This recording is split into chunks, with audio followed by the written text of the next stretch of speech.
जो माया था सवर्ण पे। माला फेरी थी, जरा भी साथ में फेरेंगे वो माला। मेरे राम कब आओगे, राम कब आओगे, राम कब आओगे, राम कब आओगे, मेरे राम कब आओगे, राजा राम कब आओगे, मेरे राम कब आओ, राजा राम कब आओगे। राम कब आओगे, राम कब जय हो राम कब आओगे, राम कब आओगे, राम कब आओगे, राम कब आओगे, राम कब आओगे,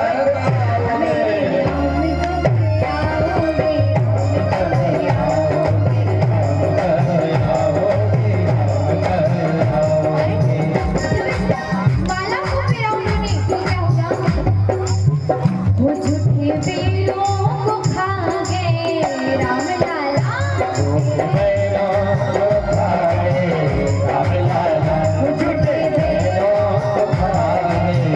राम लाला, मुझे दे दो भजने वाली वो माला,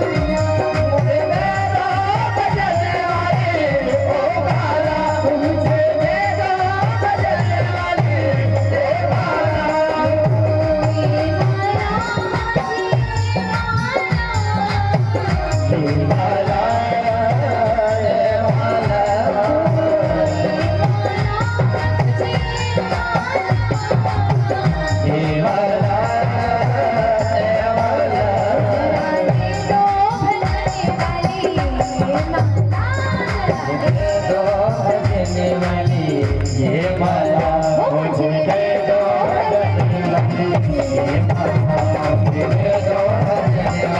ये माला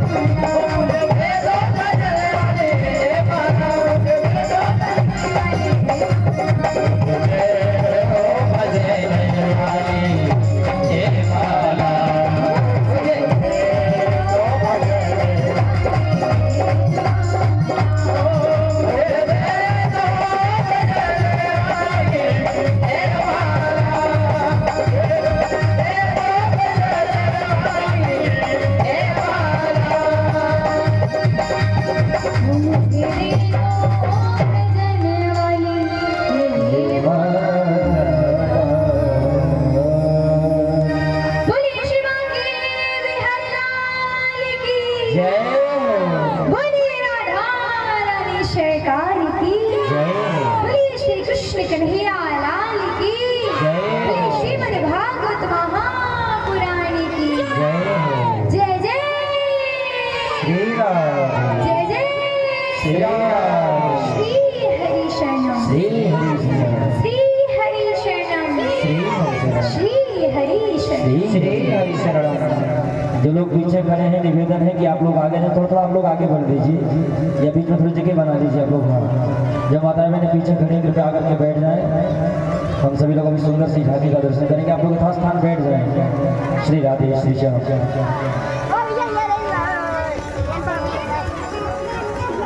देखिए भाई, जो भी पीछे खड़े हैं अभी आगे बहुत जगह है, आप लोग विराजमान होकर के आसन लगा करके ही कथा को सुने तो अधिक फल की प्राप्ति होगी।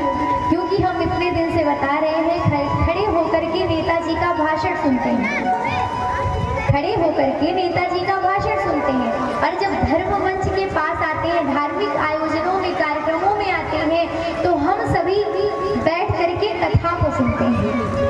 यहाँ पे भाई नेताजी का भाषण तो चल नहीं रहा है, यहाँ पे हम ग्रंथों की पुराणों की बातों का श्रवण पान कर रहे हैं। तो देखिए, आप सभी से निवेदन है कि जहाँ भी जैसे भी आपको जगह मिले, आप सभी आसन लगा करके कथा को सुने, स्वयं के पैरों को तकलीफ ना दें।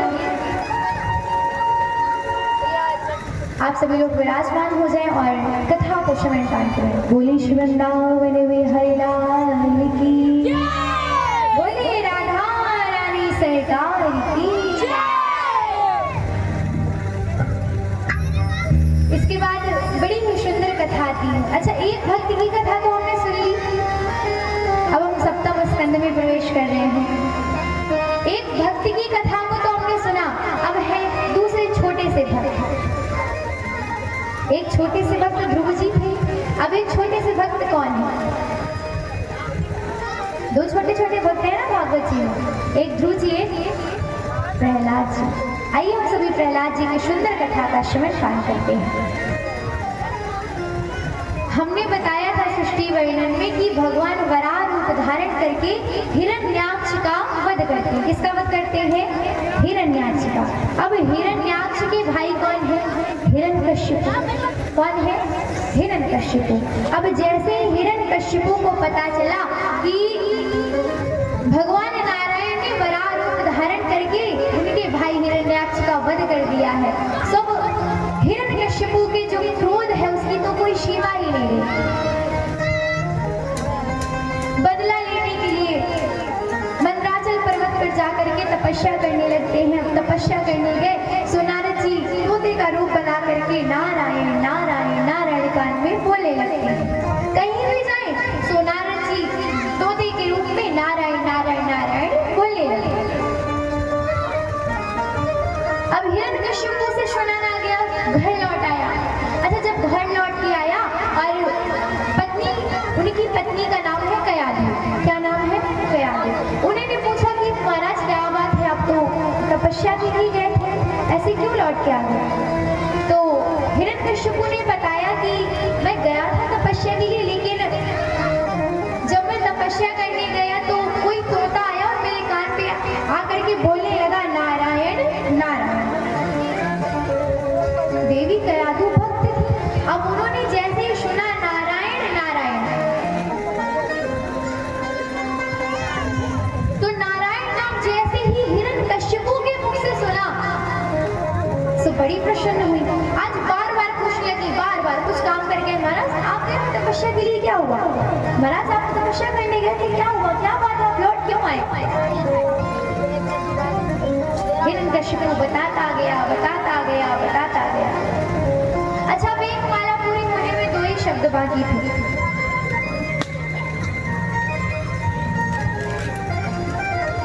देवी कयाधु ने फिर से पूछा तो अब हिरण्यकश्यप को क्रोध आ गया। तो कयाधु कहती है महाराज एक बार बस बता दीजिए, फिर नहीं पूछूंगी आपसे। तो देवी कयाधु के पूछने पर आज जो हिरण्यकश्यप है फिर से बताते हैं, और ऐसा करके देवी कयाधु ने पूरी एक माला पूर्ण करवा दी। हमारी कुछ मैया लोगों का ध्यान, जो लोग आ रहे हैं उनमें है, तो आप आते जाते भक्तों पर ध्यान मत दीजिए, आप कथा में ध्यान दीजिए। हाँ, आदत होती है कि देखो आप कथा की आदत बनाइए। आते जाते भक्तों को तो भाई देखिए, आज परमपिता परमात्मा का अवतार होना है तो भीड़ तो होगी ही। ये तो सब प्रभु की कृपा है जो आज खींच के ले आए सब लोगों को, जो लोग कल तक सो रहे थे कॉलोनी में। प्रभु कृपा है कि आज तो सभी लोग आने जाने वाले भक्तों को छोड़ करके कथा में ही ध्यान दें। और देवी कयाधु ने किसी प्रकार करके एक माला पूरी करवा ली और उसी रात्रि को देवी कयाधु ने गर्भ धारण किया।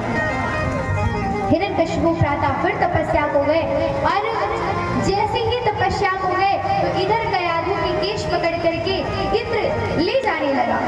तो नारद जी ने रोका कि आप मत ले जाओ, क्योंकि देवी कयाधु के गर्भ से बड़ी ही परम पावन भक्त का जन्म होगा। अरे नारद जी देवी कयाधु को अपने आश्रम में ले जाकर के समस्त ज्ञान की प्राप्ति करवाने लगते हैं। इधर हिरण्यकश्यप मंदराचल पर्वत पर तपस्या करने लगता है, और वहां पर इतनी सुंदर तपस्या करता है कि तपस्या करते करते करते उसके पेड़ से वो जो उसका शरीर है वो एकदम जड़ के समान, पेड़ के समान हो जाता है। दीमक लग जाता है पूरे शरीर में, बड़े बड़े वृक्ष निकल आते हैं, पूरा शरीर एकदम बेकार हो गया है। लेकिन फिर भी इतना ध्यान प्रभु का। ब्रह्मा जी तपस्या से प्रसन्न हुए, और जैसे ही ब्रह्मा जी आज प्रसन्न हुए, ब्रह्मा जी ने कहा हिरण्यकश्यप मांग लो जो तुम्हारी इच्छा हो, क्या वरदान मांगना चाहते हो? आज जैसे ही ब्रह्मा जी ने कहा तो हिरण्यकश्यप वरदान मांगता है, यदि राम मनुष्यभिमतां वरामे वरदोत्तमं भूतेभ्यः सतद्विवष्टभ्यो मृतं नामो मन्यो प्रभो। हे ब्रह्मा जी, अगर आप मुझे कोई वरदान ही देना चाहते तो मैं ये वरदान मांगना चाहता हूँ कि आपके द्वारा की हुई सृष्टि में जितने भी नर हैं मैं किसी के हाथ से ना मरूं, जितने भी मनुष्य हैं मैं किसी के हाथ से ना मरूं, ना मैं अस्त्र से मरूं, ना मैं शस्त्र से मरूं, ना मैं जल में मरूं, ना मैं अग्नि में मरूं, ना मैं अंदर मरूं, ना मैं बाहर मरूं, ना मैं आकाश में मरूं, ना मैं धरती में मरूं, ना मैं नर से मरूं, ना मैं पशु से मरूं, ना मैं दिन में मरूं, ना मैं रात में मरूं। अब ब्रह्मा जी ने ऐसे भयानक वरदान को सुना तो अब सुनते ही हक्के बक्के, लेकिन अब प्रभु को याद करके, भगवान नारायण को याद करके उन्होंने भगवान नारायण को प्रणाम किया और बोल दिया तथास्तु। अपना अभिमंत्रित जल हिरण्यकश्यपु के ऊपर छिड़क दिया। और जैसे ही अभिमंत्रित जल छिड़का है तो जल छिड़कते ही जो हिरण्यकश्यपु का शरीर था जिसमें दीपक लगा हुआ था, पेड़ पौधे निकले हुए थे, तो जो हिरण्यकश्यपु का शरीर था वो पहले की भांति फिर से दुर्बल हो जाता है, फिर से स्वस्थ हो जाता है शरीर। अब वरदान को पाकर के हिरण्यकश्यपु घर आए। अब उन्होंने ऐसी सत्ता जमा ली, ऐसी सत्ता जमा ली कि अगर आकाश की ओर देखते तो आकाश सुंदर सुंदर चित्र बना देते, उनका मनोरंजन करते, समुद्र की ओर देखते तो समुद्र सुंदर सुंदर लुहावनी लुहावनी लहरों के द्वारा उनका मनोरंजन करते। अब ऐसी स्थिति महाराज कि अग्नि देवता स्वयं भोजन पकाते थे। जैसे हिरण्यकश्यपु को गर्मी लगे वायु देवता तुरंत सुंदर सुगंधित हवा को चलाने लगे। इंद्रासन पर कब्जा कर लिया उसने। सारे देवता बड़े परेशान, महाराज हे भगवान रक्षा करिए इस पापी से हमारी।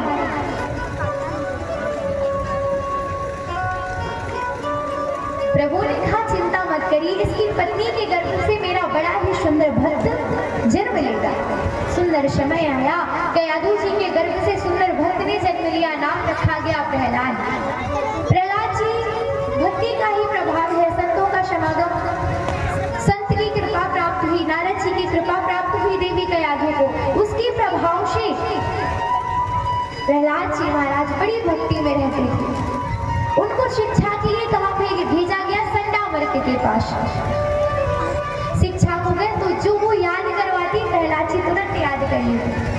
एक दिन की बात है कि प्रहलाद जी का जन्म दिवस था, तो जैसे उनका जन्म दिवस आया तो जन्म दिवस आने पर जो संडामर्क जी है वो प्रहलाद जी को लेकर के आए। अब जैसे ही प्रहलाद जी को लेकर गए, प्रहलाद जी को हिरण्यकश्यपु ने गोद में बिठाया और गोद में बिठा करके पूछता है कि बेटा ये बताओ कि आपके गुरु जी ने आपको क्या पढ़ाया, क्या शिक्षा दी है आपको? तो प्रहलाद जी ने कहा श्रवणं कीर्तनं विष्णु विस्मरणं पादसेवनम् अर्चनं वन्दनं दास्यं सख्यात्मनिवेदनम्।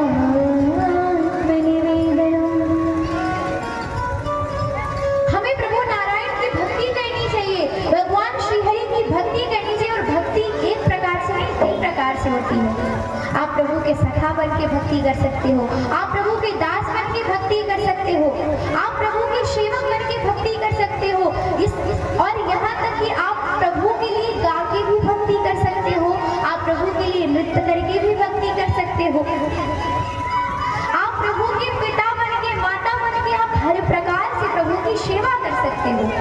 और यदि आप सेवा करते हो तो आपको फल की प्राप्ति अवश्य होगी। आप कैसे भी भक्ति करो, अगर आपके हृदय में भक्ति है, आपकी श्रद्धा है, आपका भाव है, तो उस आपके द्वारा किए गई भक्ति का आपको फल जरूर मिलेगा। प्रभु जरूर उस भक्ति का फल देते हैं आपको। अच्छा, कई बार ऐसा देखा गया कि लोग कहते हैं कि वो बहुत कम भक्ति करता है और बड़ा प्रसन्न रहता है। और मैं इतनी भक्ति करता हूँ लेकिन फिर भी मेरे घर में ये कमी है, मुझे ये दिक्कत है, मुझे ये परेशानी है। और वो बिल्कुल भक्ति नहीं करता फिर भी बड़े आनंद में है। तो बड़ी ही सुंदर कथा है, सुंदर कथा के माध्यम से समझते हैं। एक बार की बात है कि एक ठाकुर साहब थे, शराब पीते और शराब पी करके दिन भर पड़े रहते थे।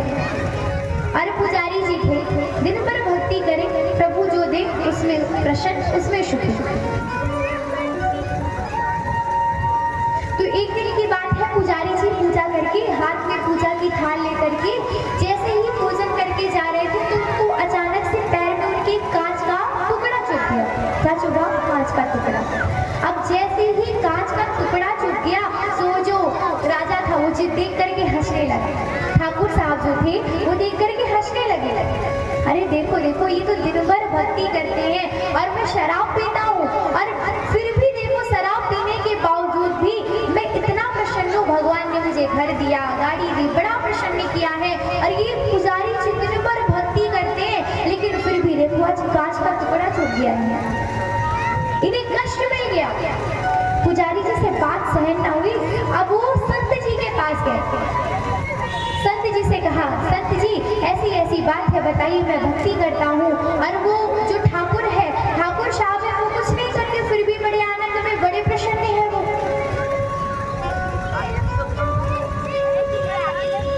तो आज संत जी ने देखा कि इन लोगों के भाग्य में क्या क्या था इस जन्म में।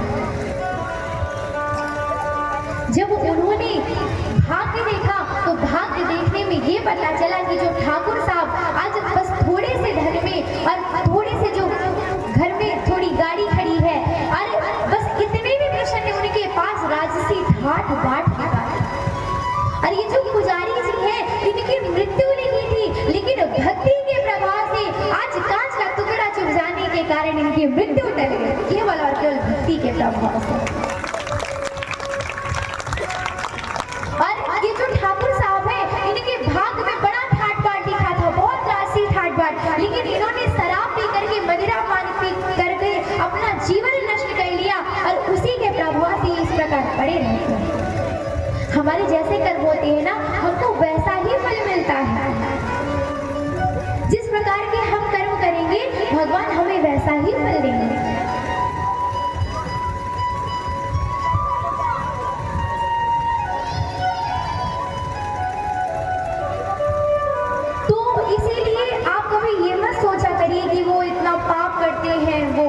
बड़े प्रसन्न हैं, हम इतना पुण्य करते हैं, हम दुखी हैं। तो प्रसन्न अभी जरूर दिख रहे हैं लेकिन अंततोगत तो उनकी ऐसी गति होगी कि ना वो घर के रहेंगे ना वो घाट के रहेंगे। और अगर आज आपने प्रभु की शरणागति प्राप्त कर ली है, प्रभु को याद कर लिया है, तो आप देखिएगा कि आज आप जिस प्रकार मेहनत कर रहे हैं, जिस प्रकार प्रभु को याद कर रहे हैं, कल को प्रभु आपका इतना अच्छा दिन कर देंगे, इतना अच्छा दिन करेंगे कि देखने ही मिलेगा। धर्म के मार्ग पर थोड़ा समय जरूर लगता है लेकिन अब ऐसा भी नहीं है कि आप कभी मंजिल तक नहीं पहुंचोगे। थोड़ा समय जरूर लगेगा, भले ही थोड़ा विलंब लग जाए लेकिन अधर्म के मार्ग पर कभी मत चलिए। आप थोड़ी देर के बाद, थोड़े समय के बाद मंजिल को प्राप्त करोगे लेकिन मंजिल को आप जरूर प्राप्त करोगे। तो कभी भी आप अपने धर्म के मार्गों को मत छोड़िएगा, क्योंकि अगर हमने धर्म का सहारा लिया है तो कभी भी हमारे साथ गलत नहीं हो सकता। आप देखते हैं ना कि लोग बेईमानी कर करके बड़ा वैभव एकत्रित करते हैं लेकिन उस वैभव का प्याला घर में बड़ी बड़ी बीमारियां रहती हैं। अब जब आप दान पुण्य में पैसा नहीं दोगे, अधर्म से धर्म कमाया, अपना धन कमाया है, तो बीमारी में तो पैसा जाएगा ही।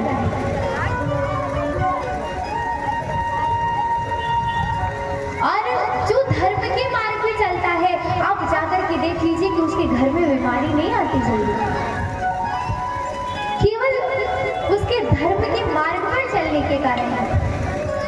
थोड़ा समय जरूर लगने दीजिए, लेकिन धर्म के मार्ग पर ही आप चलिए, धर्म का ही अनुसरण करिए।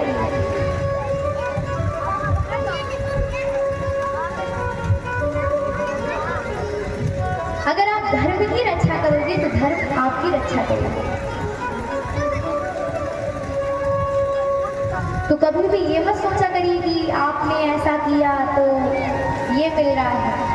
अभी जरूर आपको दिख रहा है, लेकिन कल को जो, जैसे अभी आप मान लीजिए बीज डाला आपने खेत में, अब बीज थोड़ा निकलते निकलते फसल तैयार होते होते समय तो लगेगा। फसल तैयार, बड़े बड़े होंगे पौधे, धीरे धीरे धीरे धीरे फसल बड़ी होगी, फिर उसके बाद कटाई होगी, तब जाके आपको फसल मिलेगी घर पे, तब अनाज आएगा आपके घर में। तो थोड़ा समय तो लगता ही है ना। अब आप सोचो कि आज आपने पुण्य कर लिया, आज ही आपको फल मिल जाए, तो ये गलत बात है। आप कोई दवा भी खाते हो तो वो भी असर करने में थोड़ा समय लेती है। इसी तरह अगर अब हम अभी तक नहीं कर रहे हैं, अब शुरू करेंगे, तो आगे जो आने वाली परेशानियां हैं, जो दिक्कत है, जो मुसीबतें हैं, वो केवल और केवल हमारे धर्म के मार्ग पर चलने पर और पुण्य कर्म करने से वो सब समाप्त हो जाएंगे मुसीबतें। तो आज जैसे ही हिरण्यकश्यपु ने सुना कि भगवान की पूजा करो, भगवान की सेवा करो, तो उससे सुना ना गया और प्रहलाद जी को गोद से पटक दिया आपने। और जैसे ही प्रहलाद जी को गोद से पटका, तो प्रहलाद जी उठे, संडा मर्क लेकर के फिर आश्रम चले जाते हैं। आश्रम पहुंचे और आश्रम पहुंच करके आज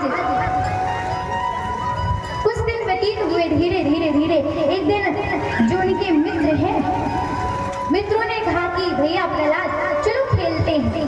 प्रहलाद जी ने कहा कि मित्र, क्या हमारा जन्म खेलने के लिए हुआ है कि हम जन्म लेकर के खेलें? करना है तो प्रभु की भक्ति करो, प्रभु का जो भजन है उसके खेल को खेलो, प्रभु का संकीर्तन करो, उसका नाम लेकर के आप खेलो। तो आज प्रहलाद जी के कहने पर कुछ जो उनके मित्र थे, परम मित्र थे, वो प्रहलाद जी के पास बैठ गए और प्रहलाद जी के पास बैठ करके सबने, किसी ने ढोलक ले ली, किसी ने मजीरा ले लिया और बड़े जोर का संकीर्तन करना प्रारंभ करते हैं। बड़ा दिव्य संकीर्तन होता है, सब इतने संकीर्तन में खो जाते हैं, इतने संकीर्तन में खो जाते हैं, बड़े ही आनंद को प्राप्त करते हैं, बड़ा दिव्य भजन करते हैं। आइए हम भी एक छोटा सा भजन करते हैं, फिर आगे कथा। हो वृंदावन में हुक्म चले बरसाने वाले का,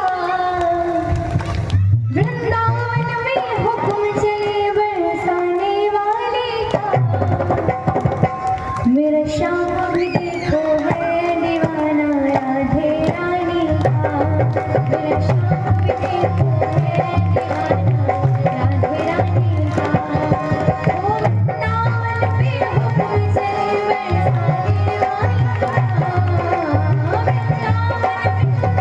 चले बरसाने वाले का, वृंदावन में हुक्म चले बरसाने वाले का, मेरा श्याम भी देखो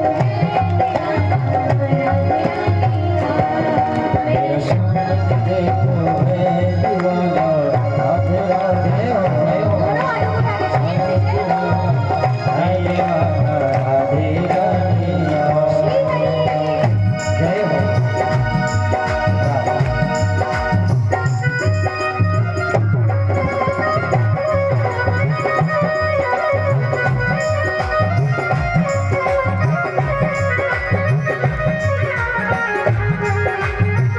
जय हो।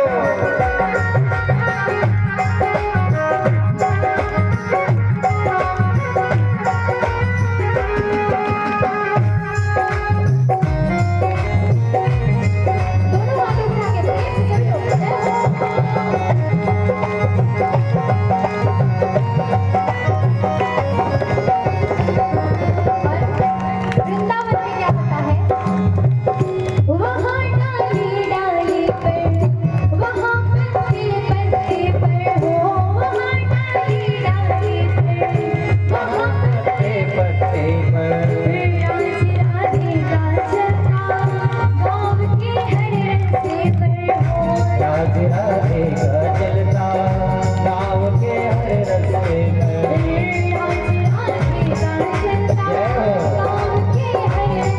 राज राधे का चलता गाँव के हर रस्ते पर